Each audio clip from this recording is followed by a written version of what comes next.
Welcome back, I'm Wavepunk, and this is day 65 of Producing for a Year Travel Vlog Edition. I know, I said this channel wouldn't be vlog content, and I promised we do our production session in this episode. We do make music. I don't know, I felt motivated. It was something to do while waiting for my flight. When I get to the airport early, I always like to go and buy a bottle of water that I can refill throughout the trip as a way to make sure I'm staying hydrated, and then it was time for a bit of food. Fun fact. If you don't want to stand those massive lines at the food court, in LAX, you scan this, you can probably order from it and go pick it up once they send you a text. It's great.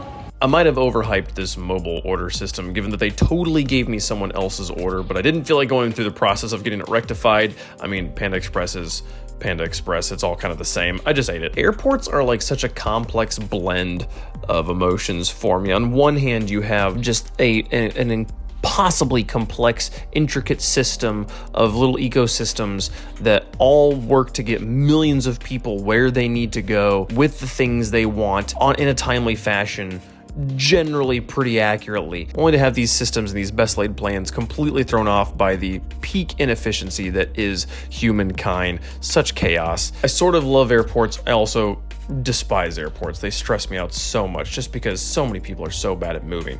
But after a minor existential crisis projected into an airport, it was time to find a quiet corner somewhere and actually do some music making. First off, this victory chime, it sounds good. It's just not quite loud enough, and I don't feel like automating volume on tracks just yet. We're not quite into the mixing stage, so I made a separate channel, moved it down, sounded like this.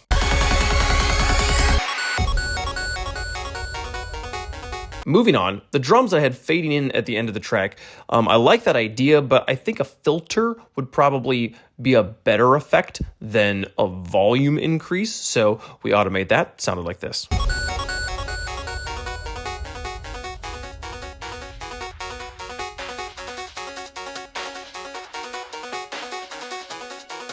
I then fixed some MIDI notes that had been bothering me in the strings, just some kind of cleanup. And next, I decided to apply some of the knowledge I gained about the 8-bit Magical plugin and see if I could spark some life into this stabby lead that has always kind of sounded boring to me.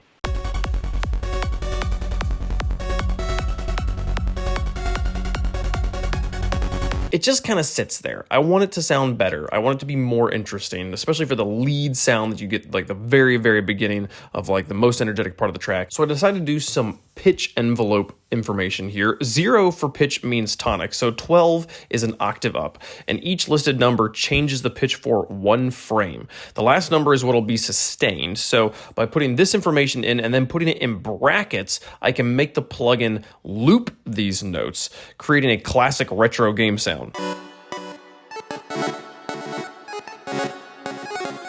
Does it sound good in the mix though?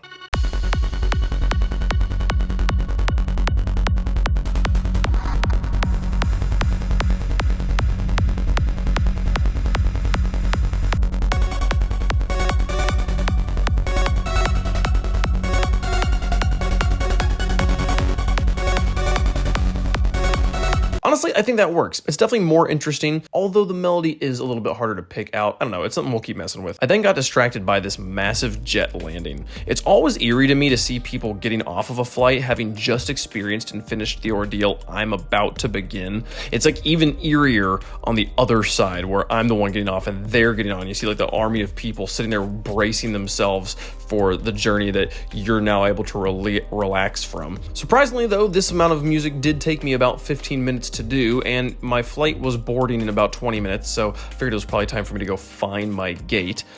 Use that bottle again, fill it up, and boy, is this terminal full. It's gonna be a cozy flight. Hope we get a lot of editing done on board though, so excited to see where this goes. See y'all tomorrow in Denmark.